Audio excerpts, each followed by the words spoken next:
వాక్యము మనిషి హృదయానికి ఉన్న రోగాన్ని బాగు చేస్తుంది. వాక్యము మనిషి జీవితంలో పేరుకుపోతున్న పాపాన్ని ప్రక్షాళన చేస్తుంది. ఆ పాపిని పరిశుద్ధపరుస్తుంది.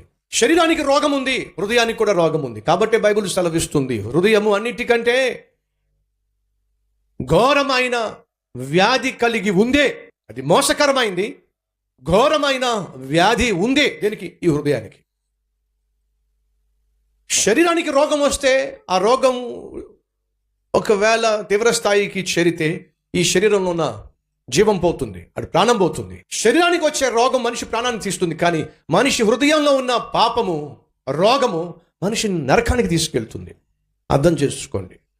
శరీర సంబంధమైన రోగం ప్రాణం తీస్తే హృదయానికి సంబంధించినటువంటి రోగం మనిషిని నరకానికి తీసుకెళ్తుంది. అగ్ని ఆరని పురుగు చావని స్థలానికి, యుగ యుగములు కాల్చివేయబడ్డానికి తీసుకెళ్తుంది. అనగా ఈరోజు మనిషికి కావాల్సింది, అత్యవసరమైంది శరీర సంబంధమైన స్వస్థత కాదు, అత్యవసరమైంది హృదయానికి ఉన్నటువంటి రోగం నుండి బయటపడాలి. యేసుక్రీస్తు లోకానికి వచ్చిన ప్రధాన కారణం చెప్పమంటారా? పాపులను వారి పాపము నుండి విడిపించుటకు, అలాగే రక్షించుటకు ఆయన లోకానికి వచ్చాడు. యేసుక్రీస్తు లోకానికి వచ్చిన ప్రధాన కారణం ఏమిటంటే, నీకున్న రోగాన్ని స్వస్థపరచడానికి కాదండి. ప్రధాన కారణము పాపులను వెదకి రక్షించటానికి. ఒకవేళ మనిషికున్న అవసరము ఆరోగ్యమే అయినట్లయితే దానికి లోకరక్షకునిగా యేసుక్రీస్తు రావాల్సిన అవసరం లేదండి. పాత నిబంధనలో చాలా మంది ప్రార్థన చేయగా దేవుడు స్వస్థతనిచ్చాడు.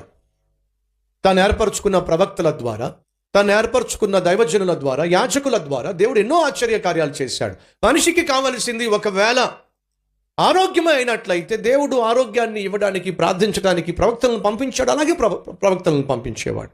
మనిషికి కావలసింది గొప్ప నాయకుడు అయినట్లయితే దేవుడు నాయకుడిని ఎలాగూ పంపించాడు. గతంలో మోషేను నాయకునిగా పంపించాడు ఇశ్రాయేలీయులను ఐగుప్తు నుంచి విడిపించడానికి. దావీదును నాయకునిగా ఎన్నుకున్నాడు ఇశ్రాయేల్ దేశాన్ని పరిపాలించడానికి. ఆ తర్వాత చాలా మంది నాయకులు, రాజులు వచ్చారు. మనిషికి కావాల్సింది నాయకత్వం అయితే దేవుడు నాయకులను పంపించేవాడు. మనుషులకు కావాల్సింది కేవలం ఆరోగ్యం అయితే దేవుడు ప్రార్థించేటటువంటి ప్రవక్తలను పంపించేవాడు.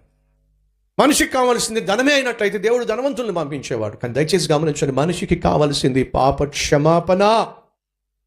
మనిషికి కావాల్సింది పాప క్షమాపణ, పాపికి రక్షణ. కాబట్టే తన కుమారుణ్ణి లోకానికి పంపించాడు. ఎందుకో తెలుసా? నిన్ను రక్షించటానికి.